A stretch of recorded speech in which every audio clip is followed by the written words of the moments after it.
is so neat. So we're going to begin asking Felipe to kindly read a message before our prayer, right?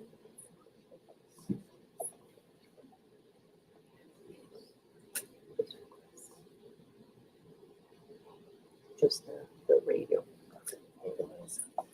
Good morning, friends. Today we're going to start by reading a message from the book Our Daily Bread, psychographed by the medium Chico Xavier, by the spirit Emmanuel. So, message number 60, the logic of providence. After you were illumined, you endured a great struggle against afflictions. Paul in Hebrews 10:32. Usually, those who cultivate a sincere faith are considered great sufferers in the world.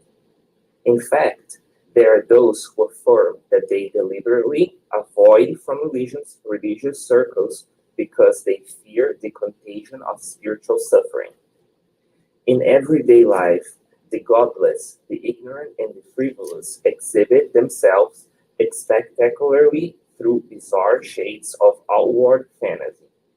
However, as they approach the heavenly truths before attaining access to the lasting joys of higher spirituality, they pass through long tunnels of sadness, downheartedness, and taciturnity. This is natural, for there will always be much soul searching after insanity and remorse brought on by immoderation. The problem, however, entails a larger explanation. The mercy that is manifested in God's justice transcends human comprehension. The Father confers in his ignorant and lost children the right of more trying experiences only after they have been enlightened, only after they have learned to see with their eternal spirit will life offer them different values. From that moment on, the strength needed to triumph in the great battle of afflictions will be born in their hearts. And in spite of their appearances, frivolous persons and opportunists are usually frail souls, whose withered branches will break at the first blow of the storm. Noble spirits who are able to withstand the torments of the earthly pathway are well aware of this. Only spiritual enlightenment guarantees success in trials. No one entrusts the responsibility of a ship encumbered with preoccupations and dangerous to murder children.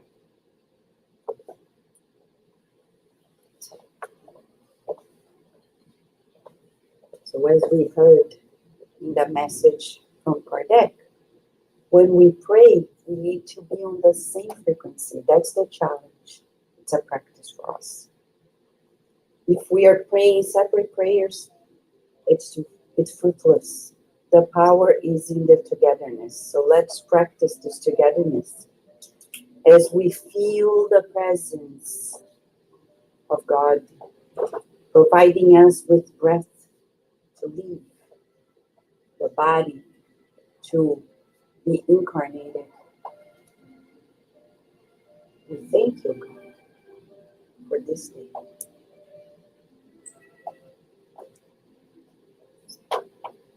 However, we still feel so selfishly that we need things, forgetting that there are people who need much more than we do. Forgive us when we think our lives are more important than the collective. When we power struggle with you, thinking that we are the center of the universe instead of you.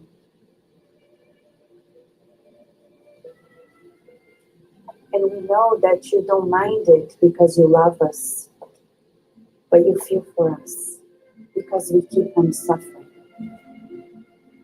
Inevitably. In the torment of our selfishness, we suffer. Thank you for your kindness. in providing renewing instructions today that will hopefully lead us to a more selfless direction. May today we feel your presence, magnanimous and loving at every moment. We pray for the discarnates who are here with us. They are the majority. They also need our loving care. We pray for everyone who has their names in the book of prayer. And the teams of spirit doctors, nurses, therapists, educators, teachers, who count on each one of us to fulfill your loving will. May this therapeutic hour be blessed. And so be it. All right. Because there's candy today, I'll be inside. And in my turn, I'll give you pure candy, Carol. Yeah, she's so sweet. She's gonna help us understand the importance of acquiring new habits. Meanwhile, we'll be there enjoying something quite fascinating. All right? So come with me, friends.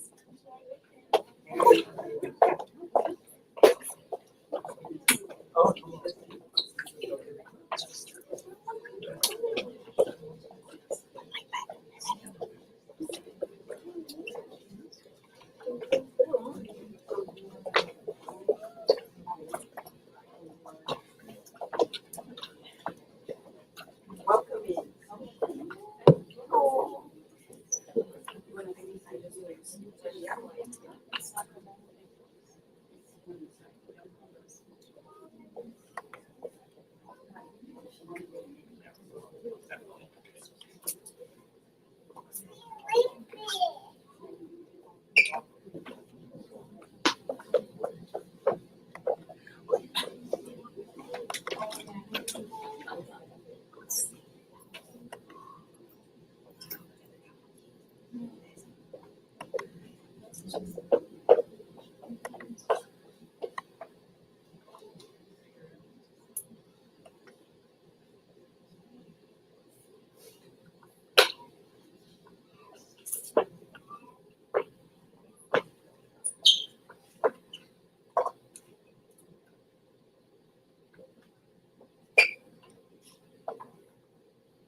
Hey. Thank you, John. So, dear friends, today we have a very special encounter, not only with Master Jesus first and foremost, but also with the Spirit Humberto de Campos and Emmanuel, if not enough. So we're going to leave here super boosted with our souls incredibly nourished. I hope we are all ready for the ride. Buckle up, everyone, right? Buckle up. We are going to start with Humberto de Campos. Humberto de Campos used to be a writer when incarnated last in Brazil, and he has a gift with words. A gift that, of course, he took to immortality with him, because he already had this habit of using words to express ideas like no other. So today, because we are going to learn about the acquisition of new habits, we are going to start with a spirit who has the habit of utilizing words to share light, something that all of us can do in our own turn. So let us begin with Humberto de Campos. The message that Humberto de Campos, through the blessed mediumship of Chico Xavier, is sharing with us today is entitled Singular Meeting. We have used artificial intelligence to bring this message to life. We are going to say no more because never ever could we do justice to Humberto de Campos. So let him speak to us right now. Thank you, Humberto de Campos, for this very singular meeting that we are about to begin together. A singular meeting. This is a true story registered by Brother X, the famous author of the book Good News. While in the spiritual realm, he encountered a young man who recently discarnated. Welcome, dear brother. I know you are suffering in the valley of suicides, but we are here to help you. Tell us what you would like to say. When we share our feelings and thoughts, we may more easily find the help that we need. You know, I was a victim of drinking in the world. It all started at a party. I remember, an innocent invitation, just a joke. A friend approached me with a bottle of alcohol. Then the friendly summons saying to me, "A drink, just a drink." But I refused it. I wasn't used to it. Around us, the apparent joy of those who drink, just appearance. So you mock the sarcastic companion. So you're one of those, a pussy, a mama's boy. What are you doing in pants? I didn't know that accepting a challenge like that was dangerous for me. The others were drinking and laughing. I ended up joining in. I swallowed a mouthful of a drink, then another and another one. Then, a dizzy head and the gushing pleasure. The next day, the need for a drink. And from the drinks, I got into addicted drunkenness. I used to work well, but soon I began to deteriorate at the job. Mistakes, absences, drunkenness, hangovers. Once my daily chores were over, I used to leave home for the bar, and the situation was always shameful night after night. Friends carrying me back home, and at the door, the tired mother waiting for me. Constantly the same sweet voice insisting and blessing. "My son, don't drink anymore." My negative reaction never failed. I raged, threatened, squeezing her trembling arms. In the immediate morning, the remorse and promises of correction and readjustment. When night came, however, there were new episodes of drinking until the last drop and nonsense. On several occasions when I woke up, I would find broken plates and glasses and the strange information that I was the culprit. I had been in a dreadful hallucination, perpetrating madness and violence. I got upset, I regretted it, but the thirst for alcohol was always stronger. Unfortunate occurrences overlapped one another, until one day I woke up in jail. Oh, why? Why prison? I was horrified by the guard's answer. "You are a murderer." Me? A murderer? And he, "Yes, you drunkard, you killed." I sobbed, crushed with suffering. My chest seemed to burst and I screamed, my God, what will become of my mother?" Then came the terrible revelation. It was she herself who you destroyed. Your mother, your victim. I didn't believe it. I asked for proof. Taken to the residence in the custody of some soldiers, I could still see her corpse in the coffin. There were signs of strangulation in her throat. Around us, the witnesses. Those who had seen me up close with my fingers nailed into my mother's flesh in a moment of insanity. I knelt down and screamed in vain. Taken to jail, positively demented, I waited until night fell, and taking advantage of some strips of a blanket, I hung myself. Since then, I've been a rag that lives, a wound that thinks. If my sad story can be of benefit to someone, tell it to others, to those who find themselves on the earthly path, at the root of invigilance or despair. Listening to this young man's account, I decided to write it down right here, the bitter episode that I have put together in this chronicle. I then leave the report in the very words of the unfortunate young man, so it can be reflected upon and studied by reincarnated friends who may read and listen to us. I hope it can be useful to all who feel tempted to drink and use drugs. May it prevent their certain downfall and future suffering. This account is in the book Estante da Vida, Shelf of Life, Chapter 20. The author is Brother X, or Humberto de Campos, through the mediumship of Chico Xavier.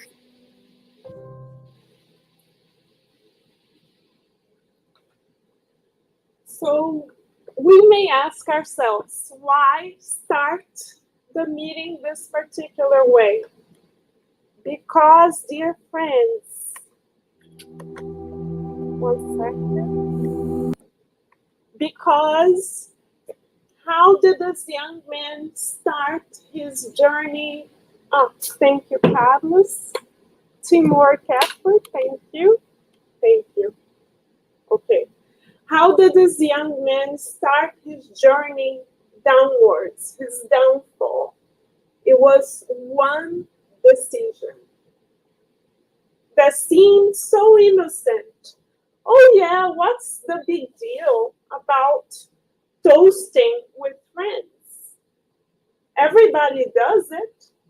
One sip, one decision led to a formation of a habit which he couldn't get out of.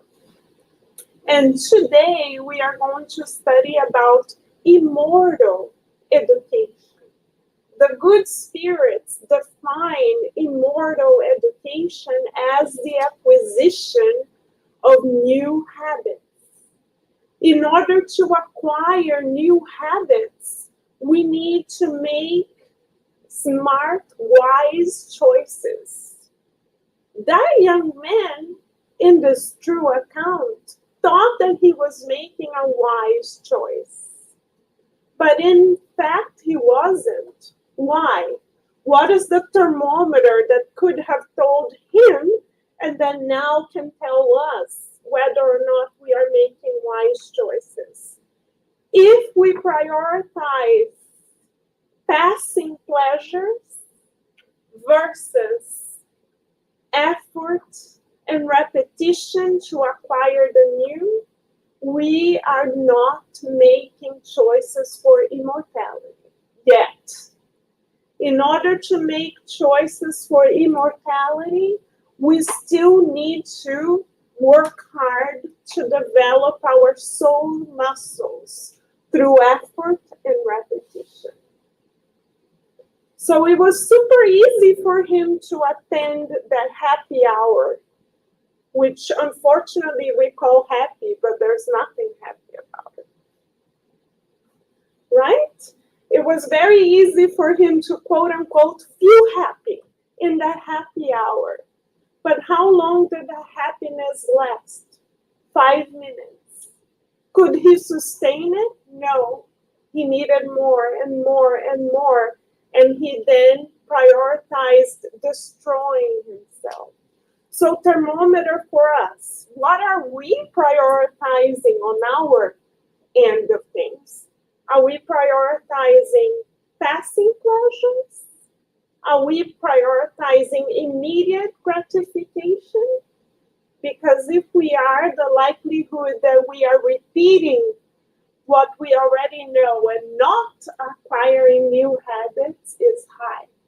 Another thermometer for us, are our choices constructive or destructive? Oh, but Carol, it's just a sip. Come on. Science already proves, dear friends, that alcohol kills our neurons. So it is a destructive choice and it is considered indirect suicide. And how does it begin? Again, with one choice, one decision, one habit. So let us now move to Emmanuel from Humberto de Campos to learn with Emmanuel how we can boost our spiritual intelligence in order to make wiser choices for immortality.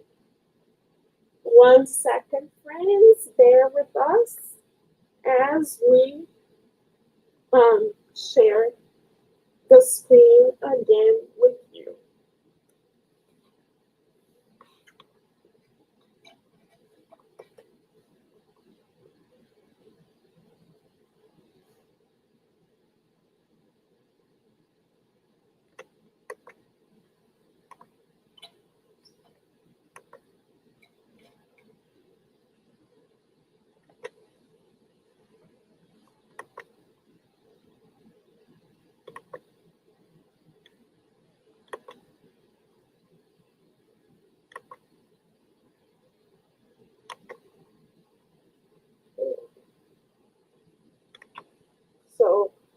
Now we're ready to take another ride with the help of Emmanuel this time. So Emmanuel is going to be our personal trainer today as he helps us develop new muscles for the soul. Emmanuel is going to guide us in showing us a pathway through which we can learn to cultivate immortal habits, meaning habits that we shall take with us beyond the now, beyond this lifetime, beyond our current personality. And Emmanuel, to do this, reminds us that we are light. So 1 second, friends, as we move forward from here. There you go. So where is this all coming from? Where is this information coming from? This information that we are merely sharing with you today is coming from the book Thought and Life, already in English. Thought and Life, in the foreword of this book, Emmanuel tells us that this is a summary of an actual course taught in the spiritual realm for those of us in line to reincarnate. Why? In order for us to be better equipped to make wiser choices. So this is a prep course for reincarnation in the spiritual realm. Emmanuel says that only those who have merit take this course. So we are very fortunate that he had Jesus' permission to dictate this course, a summary of this course to Chico Xavier. Because even if we didn't make the cut in the spiritual realm, we made the cut now. So we are lucky, very fortunate. And in the few chapters that Emmanuel shares with us, he's boosting our spiritual intelligence. What does it mean to be spiritually intelligent? It involves using our intelligence to make choices that are virtuous. For example, rather than prioritizing what feels good for us, if we boost our spiritual intelligence, we will prioritize the collective good rather than the individual good. When we boost our spiritual intelligence, we will prioritize forgiving others rather than expecting others to understand us. When we choose to boost our spiritual intelligence, we will prioritize loving others rather than being loved. So, thermometer for us. How is our spiritual IQ? We are very used to measuring intellectual, cognitive IQ. I'm in the field of education myself, so I'm very used to this. And so is Rejane, right? This is the language that we, quote unquote, speak. But now Emmanuel is taking us even to a higher direction. He's helping us to measure our spiritual IQ. How do we know how high our spiritual IQ is? It depends on our ability to practice virtues, to live a virtuous life.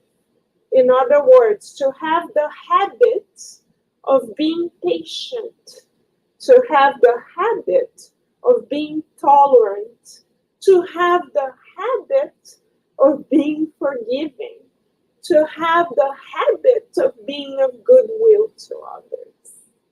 This is what it means to be spiritually intelligent. And how do we acquire this spiritually intelligent habits? How do we educate ourselves to increase our spiritual IQ? Let us continue learning so we find the answer together, shall we? In the book, Evolution into Worlds, Andre Lewis, the spirit Andre Lewis, teaches us a method. Thank you, Andre Lewis, through which we can acquire new habits for immortality. Again, what are the new habits for immortality that we have reincarnated to acquire?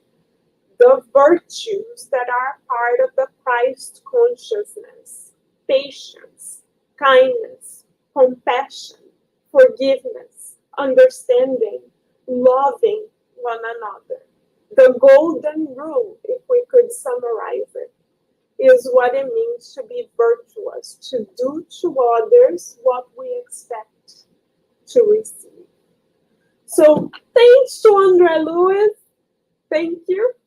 In the book Evolution into Worlds, he gives us a method. He tells us to acquire new habits that will sit deeply in us to the point that they will stay with us beyond our current personality, meaning for immortality, we need to engage in effort because it's not easy to do something new, and repetition. So it's not enough to do something once and done. We need to do it once and repeat and repeat and repeat and repeat and repeat and repeat. Science shows that we need at least 21 days to acquire a habit. There are other studies that show that we need 10,000 hours of exposure to a new habit to become an expert. So imagine 10,000 hours of being virtuous is what will lead us to become somewhat of an expert, according to science. Right? So we need to repeat and repeat and repeat and repeat. Make an effort because it's not easy. Like going to the gym. You know that you're really working out when your muscles are sore. If your muscles are not sore, you're not making progress. And how do we learn this? In the book Evolution into Worlds, spiritually speaking, Andre Lewis tells us that from the formation of the first form of material life on the earth, we kept progressing and progressing through much effort and repetition. We now breathe unconsciously because before, in the other kingdoms of life, we engaged in much effort and repetition to now have this automatized habits.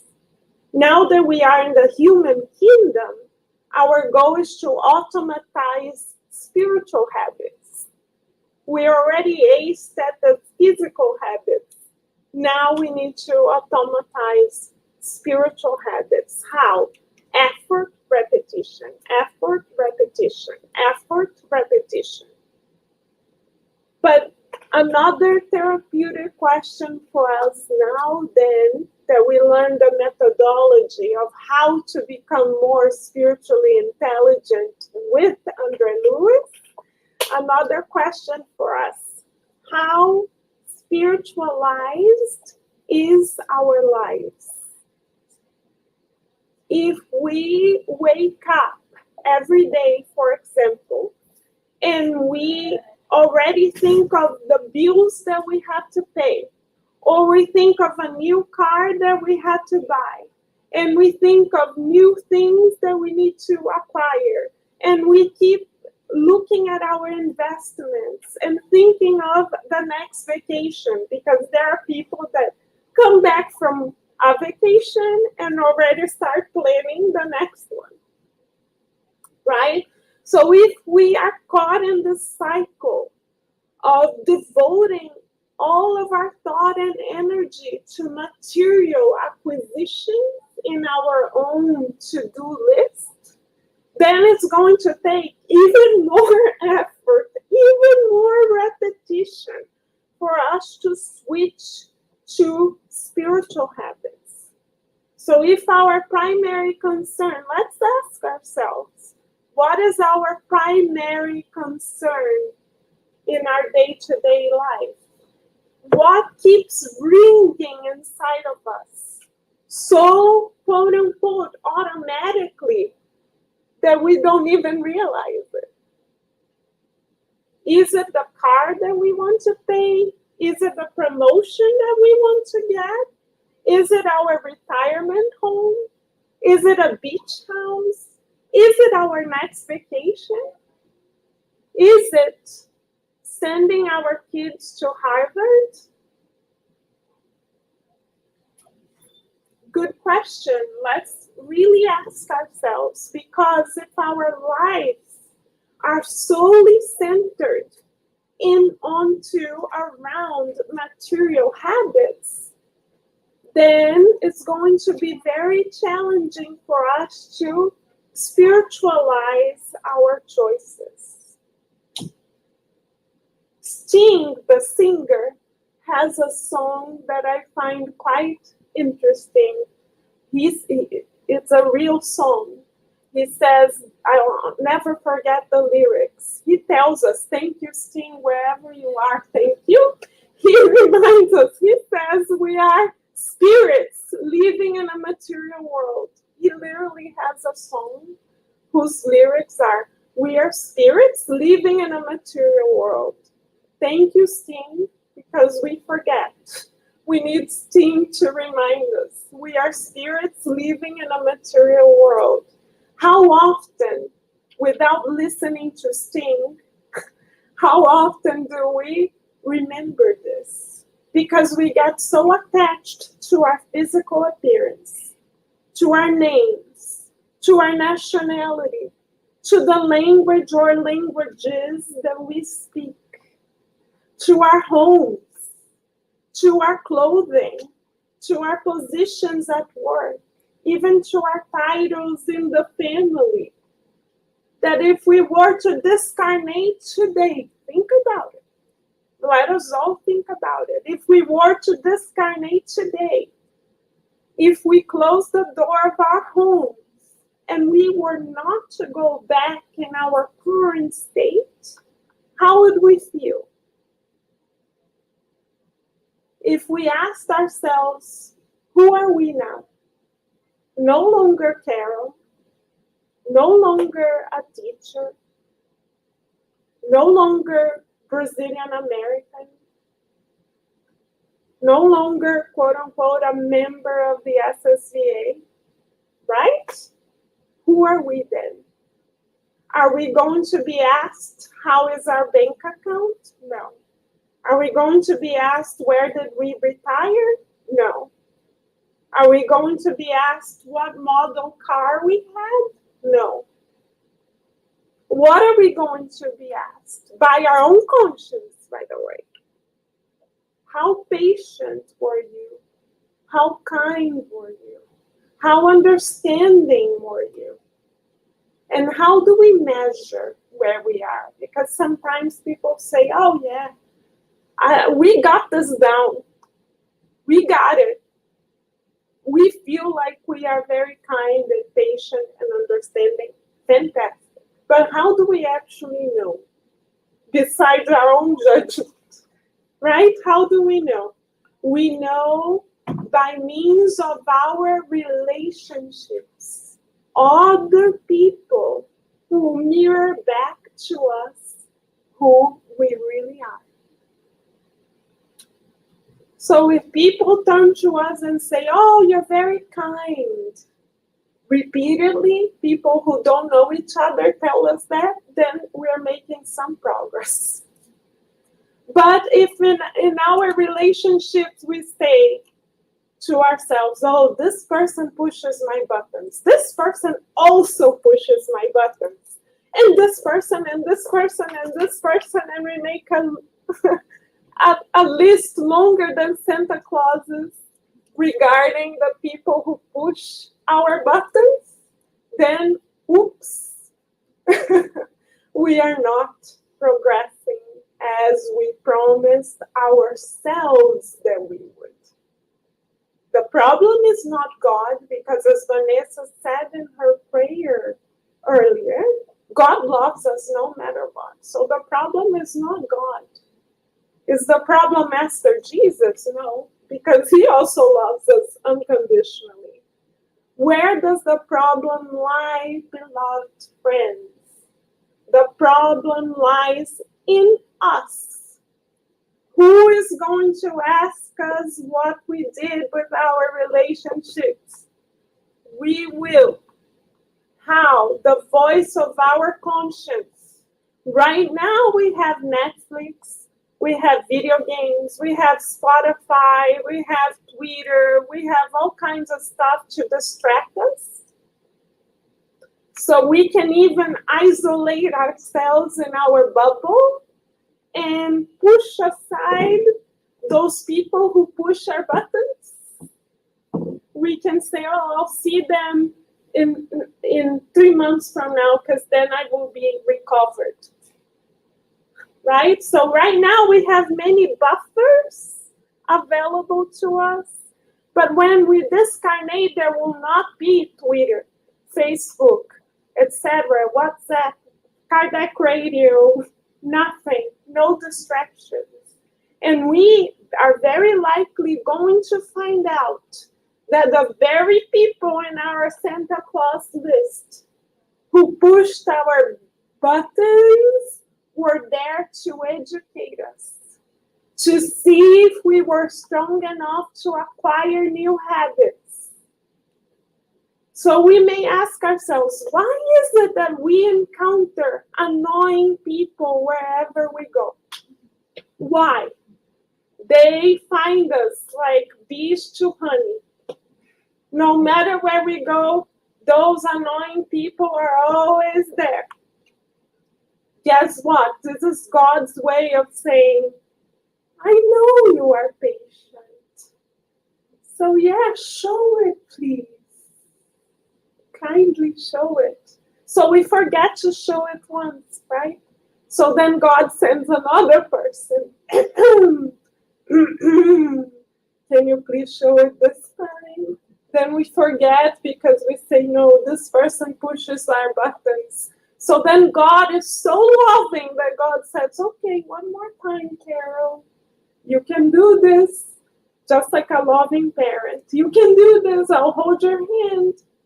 And then we say, oh no, this is too much for me. But then when we discarnate, we will come to find out that these were the very people whom we had reincarnated to learn to love. So the next time we feel like pushing people aside, let us revisit this and say, God is inviting us to acquire new habits. What habit is it? Look at the list of virtues in the gospel according to Spiritism and choose one. Because it's one of them for sure. One of them for sure. And because material science, thankfully, is catching up with spiritual science. Because spiritual science is always ahead. But the goal as we move towards a world of regeneration is that the two sciences walk hand by hand. And in the field of education, my particular field, professionally, we have the theory of scaffolding or the methodology of scaffolding, right, Rejane? Which is a method widely researched, even by Harvard. I read an article yesterday from Harvard regarding scaffolding. Scaffolding is a process that started with the psychologist Vygotsky and continued up to now, and it involves modeling a new skill. So if we are in a classroom, the teacher will model the skill that the teacher is expecting the student to acquire. Then the teacher will provide guided practice, which is practicing in a bubble in a way, because the teacher is right there supporting the student along the way. And as the student tries out the new skill, they will make mistakes, which is only natural. The teacher will then provide them with feedback so that they can adjust. And the student will revisit the same class so that they can repeat through effort, repetition, effort, repetition. And the teacher, right, Rejane, will give the students 3, 4, 5, 6, 7 opportunities, right, Rejane, to repeat and repeat and repeat and repeat and repeat until we judge that they have begun to acquire that skill. Then when we see that they are doing well, we allow them to engage in independent practice, meaning practice the same skill on their own, which is our ultimate goal. So this works in the field of education. This is called scaffolding. If you're an education geek like myself, you may be interested. This is called scaffolding in the field of education. And the field of education obviously mirrors the school of life, because the spiritist science already shows that this is the way we acquire new habits, through effort and repetition.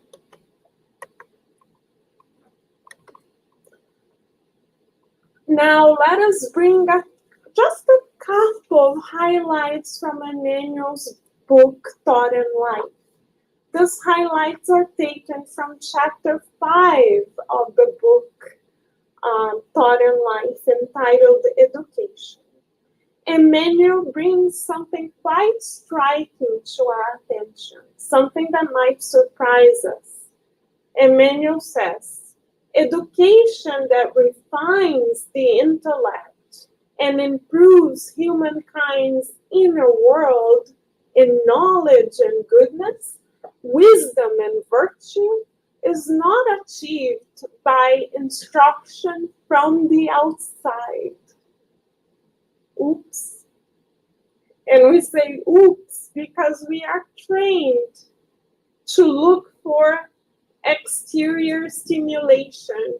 The current generation spends hours in the cell phone, and we do too, adults. We can't blame them. We are all addicted to exterior stimulation, and we tend to think, especially in American society, that the more we are highly educated in terms of what society believes is highly important, the wiser we are. Of course, education is highly important. I'm in that field. Of course, I believe in it. But we are not talking about intellectual education alone, and this is the problem. Focusing solely on intellectual education is not the purpose for which we reincarnated. Yes, we need reason. Yes, the intellect is highly important, but it needs to be boosted by the inner work. We need to also work on our inner wisdom. What does that mean, inner wisdom? The wisdom of our feelings that guide how we relate to one another. This is true education. We need the intellect, but what is the purpose of the intellect? To boost our emotional intelligence. And how do we know how emotionally and spiritually intelligent we are? Again, let's see if we were paying attention. How do we know? Through our relationships and our conscience. Our conscience will tell us based upon how we relate to one another. So if we have annoying people, Let's revisit those annoying people in our lives again and actually thank them, because they are instruments of our spiritual education. Is it the education from the outside? No, because it doesn't matter how many books we read, they will still be annoying. What will change that in us? Because we are the only people we can actually change. What will change that in us? The way we choose to relate to them. How can we change the way we choose to relate to them? By working on our feelings. This is why Jesus, our master, has recommended love one another. Because he knew that the secret of our spiritual progress is to love. So let us not only invest in our intellect, but let us also remember to follow the master and invest in our inner education. Inner education. And how do we invest in our inner education? These are Emmanuel's final crowning words to us. How do we invest in our inner education? Emmanuel has got our back. Emmanuel tells us. He tells us that we can invest in our inner education, that we can tame the realms of our hearts and our emotions by consciously choosing the good. Is it only our good? No. It's the collective good. We haven't reincarnated to help ourselves, because that we already know how to do. We have reincarnated to get out of ourselves and reach out to others. So good here is the collective good. So Emmanuel tells us that we will become highly spiritually intelligent, and we will educate ourselves in the inner recesses of our hearts for immortality. When? Emmanuel has the answer.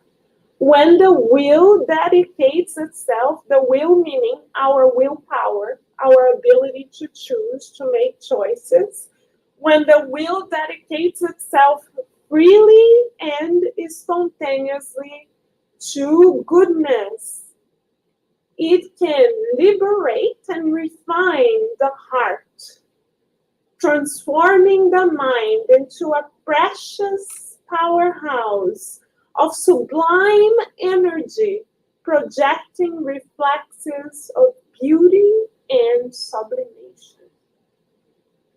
So if we say to ourselves, oh, we are depressed, oh, life is terrible, we never get what we want, Emmanuel breaks it down to us. Life is not about getting what, quote unquote, we want. If we are going that direction, we are going to be frustrated out of God's love for us, because God wants us to succeed in this reincarnation. God will allow us to be frustrated. So if we are telling ourselves, oh, I never get what I want, great, awesome, fabulous, fantastic, beautiful, actually divine, literally, because we are not supposed to get what we want. What are we supposed to do? We are supposed to consciously, and here's the secret, consciously choose goodness of others, not of ourselves, because we already know how to do that. So if we say, oh, I don't engage in the center because nobody has called me, oh, poor me. The call is internal, it's not external. We need to choose the good. Other people, when they choose the good, is on them. with regards to us, it is our individual choice and decision to choose the good.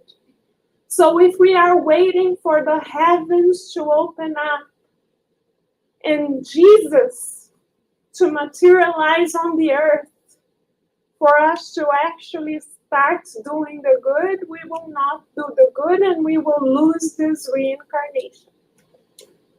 If we are to really allow our light to shine, we need to make this decision ourselves.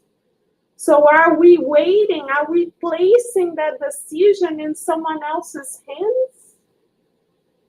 Because if we are, it's not going to happen. Emmanuel is not saying wait until someone tells you to do the good.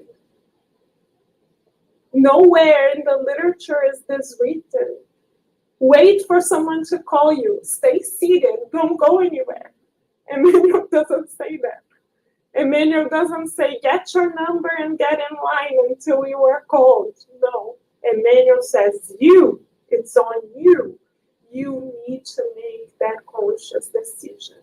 So every day, let us ask ourselves, what decisions am I making, are we making to serve the general good? Let us really ask ourselves, because this is when we will be fulfilling our reincarnatory plan and acquiring new habits. Every day, what are we doing that helps serve the general good? What are we doing to consciously choose the general good? This is the question that will lead us to an encounter with the Master. There is an account by Humberto de Campos, the same spirit with whom we began our journey today, where James the disciple was meditating for 40 days without eating, waiting for the Master who had discarnated to come to him mediumistically because he missed the Master enormously. And after 40 days of fasting and praying at the mount, he saw Jesus. But Jesus didn't see him. Jesus walked right past him. And he said, Master, Master, come on, look at us, look at me. And Jesus said, I'm sorry, I can't stop to look at you because down the mount, there are many people who are suffering. So Jesus said to James, the disciple, if you would like my company, if you miss me and you would like to be with me, come along and help. I cannot stop to be with you. So right now, Jesus is asking you and I, all of us, would you like to come along? Because I cannot stop just to be with you. This is the Master of immortal wisdom, teaching us that we have reincarnated to get out of ourselves and to prioritize the general good. How often? Always. So now, let us stay in the company of the loving Master as we call Vanessa and Daisy for our classes. Thank you, John.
think that means she wants me to put the people up here for passes.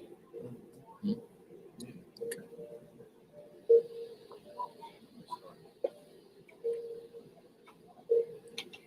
Oh, sure.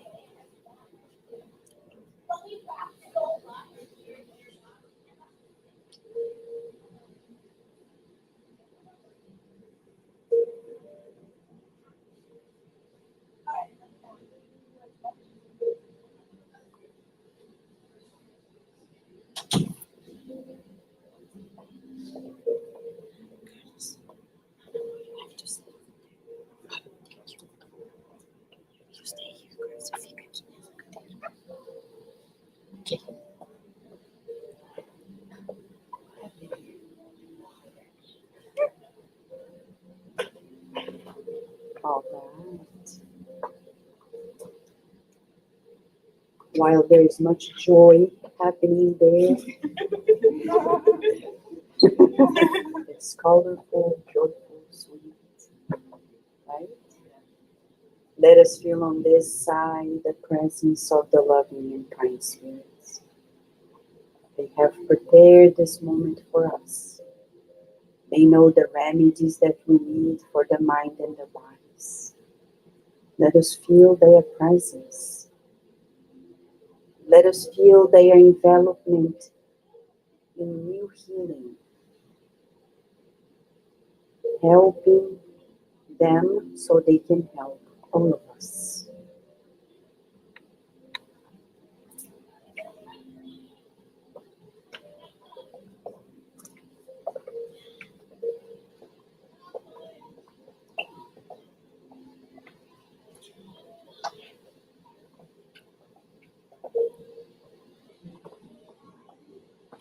Let us help one another.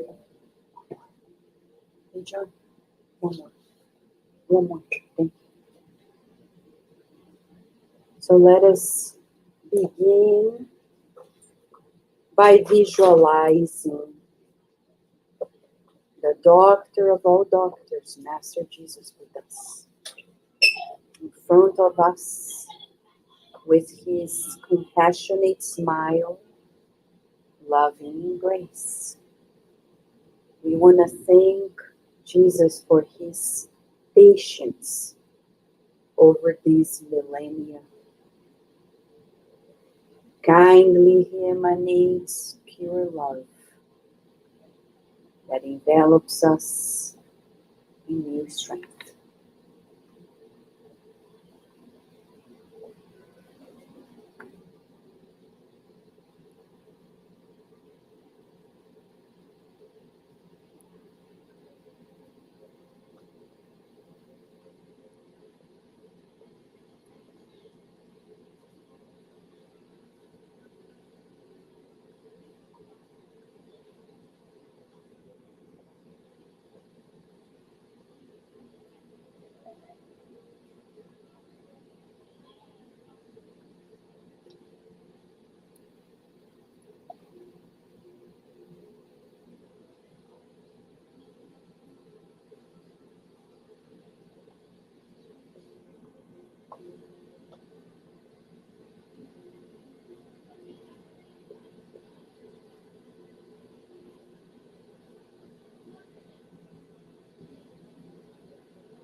Let us help one another visualizing flowers of healing.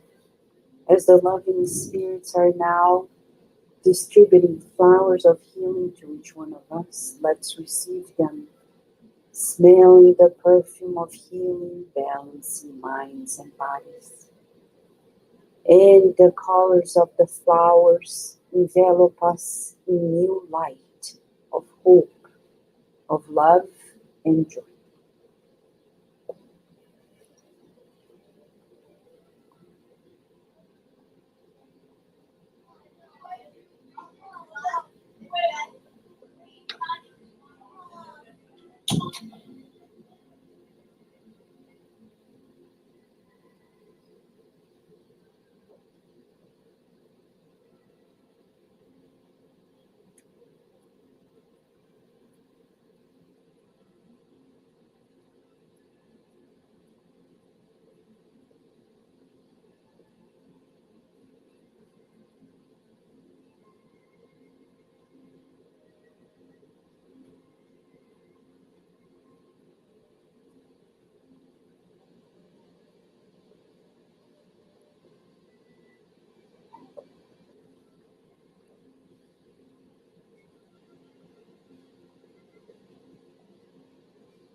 Let us all now look at Jesus' picture in front of us. He's our best friend.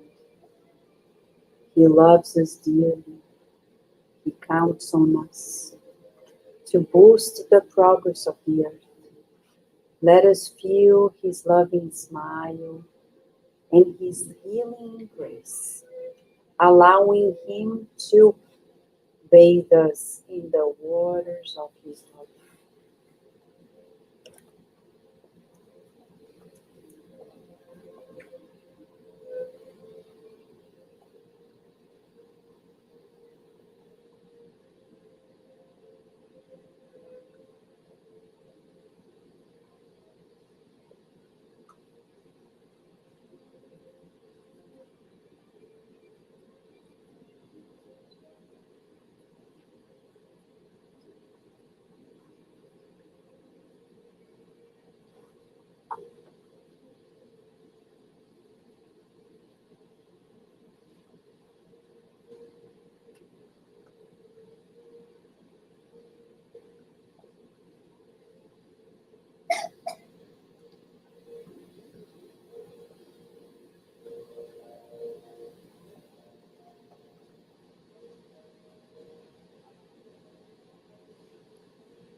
Let us look at the picture of Jesus.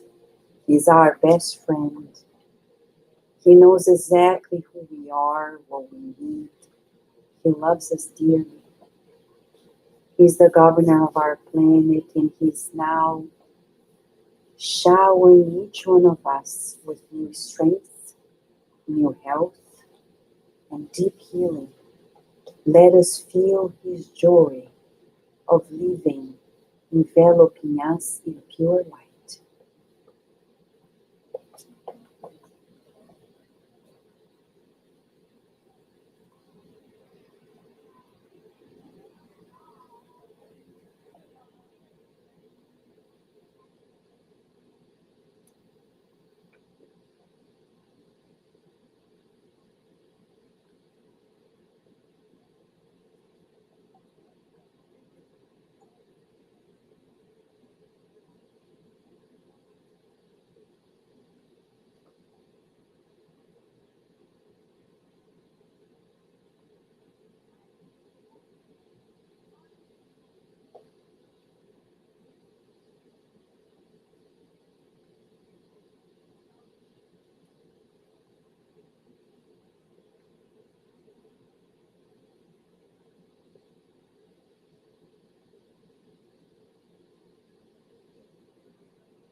Let us look at Jesus' picture on the screen, feel his presence. He's our best friend. He knows us. Let us allow him to heal us, balancing minds and bodies, visualizing his wonderful heart, showering us with new light of love and tranquility.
that we're waiting. We are waiting for him.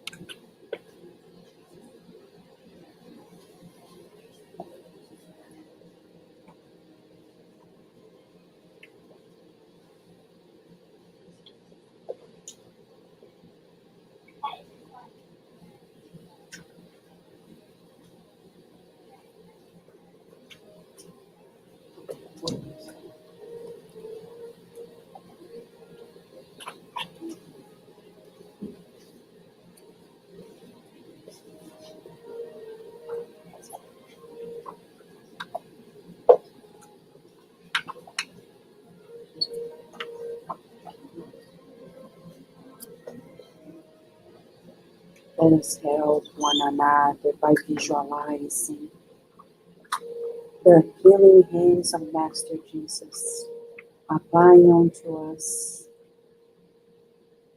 the healing that we needed to balance mind and bodies. Let us raise our thoughts in gratitude and help one another.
So let us pray. Thank you, Master Jesus, for your loving kindness, your unconditional love for us. We visualize your presence in our homes, as honored as we are. For you bring flowers of healing.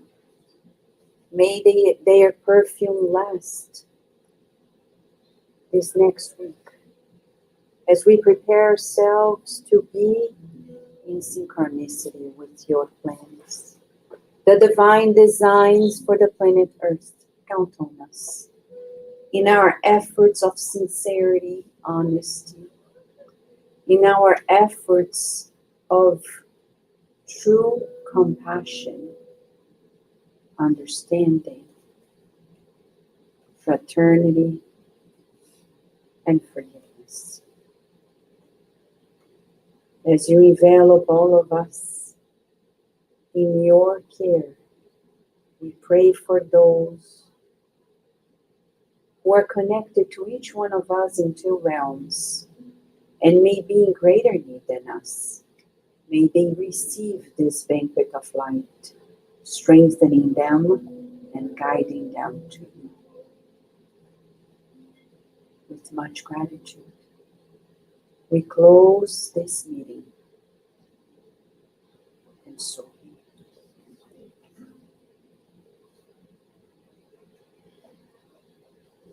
Okay, Felipe is going to help me here, right? Felipe, come. Yes, yes, yes. So 2 announcements. Yes, come Felipe. One is that next week we have special guests coming from Brazil. They will speak English, no translation. Geraldo Lemos Neto, who was a very close friend of Chico Xavier, though he was much younger. But as young as he was, he decided to visit Chico Xavier, establish a relationship. And today he's one of the few in Brazil who withholds the mission to spread the legacy of Chico Xavier. Not because of Chico Xavier, but because of what he represents. That when Jesus said, do what I did, and it's going to work, Chico Xavier proved to us that Jesus was not wrong. It's possible. Geraldo Lemos Neto not only has a publisher, writes books, he's a medium, he's a speaker, but he is one of the few people in Brazil who created a museum in one of the homes where Chico Xavier lived. So if you go to the state of Minas Gerais, in the capital, Belo Horizonte, nearby there's a tiny city named Peter Leopoldo, where Chico was born. In one of the homes in which he lived, Geraldo Lemos Neto created a beautiful museum with state-of-the-art equipment, like the ones you see in Washington, D.C. It's humble for the humbleness of Chico Xavier, but it's amazing. And he does much more than that. And João Pedro is coming with him. Together, they are going to spend a week with us. We're not paying them a penny. They are coming with their own finances. We don't need to do anything, just to hug them and listen to them. Because on Friday, this coming Friday and the following 2 Fridays, we have a special meeting for those who are interested in knowing more about how to help in Spiritism. They're going to direct those talks for people who are Spiritist workers, practitioners, the commitment to Spiritism. And then on Saturday, they will be with us in Washington, D.C., talking about healing. And then on Sunday here, we're going to have a special talk with them, followed by a special lunch, if rain allows, hopefully. And on that day, the art that the children made today, we're going to show it to you. It's going to be, you're not going to take home. Don't worry, parents. You're not going to take candy home. You'll be safe. It's going to stay here for the discarnate spirits to eat. No, I'm joking. But next week, you'll see the art as they learned about the importance of animals to humans, especially in the spiritual realm. And on that day, we're going to wrap up the summer Spiritist Challenge, right, Felipe? Yes, so 1 week left. Everybody, there's still time. So if you like, next Sunday, that's when you're going to, celebrate together with Geraldino, with João Pedro. And so we invite everybody. There's still time to participate. Please visit us in our library or the bookstore. Watch an episode of The Chosen and write about it. Read one of the Emmanuel novels and also write one paragraph about it. And also like one of the spiritual books, any books that we have in our, of like over 1,000 that we have in our library, and write also a short a paragraph about it. And then we're gonna have the gifts that we're putting together with a lot of love for everyone. So, just a reminder, for children, it's a little different, right?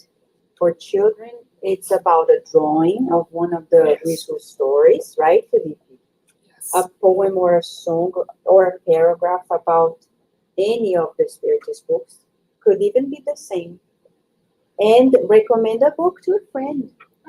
But you need to send it to our email at the Spiritist out of Virginia, or bring the paperwork. So we have proof, right? Not that we don't trust, but we would love to read what you discover, right? And who knows if it's amazing permission to publish at the Spiritist magazine. All right? All right. That's it. If you have any question, let us know. Remember, we have the fraternal counseling, the spiritual treatment. We are here to give you a hand, okay? For the children who did the work, you want to go back to the room, I'll be there with you. Okay? Yeah. Just one more. Yeah, come here. Say it, please.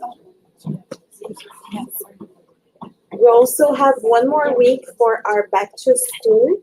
So we are receiving donations of school supplies. There are several schools nearby that have several children in need. So next Sunday we'll be wrapping up the back to school campaign. So one more week too. Thanks everybody. Have a beautiful Sunday.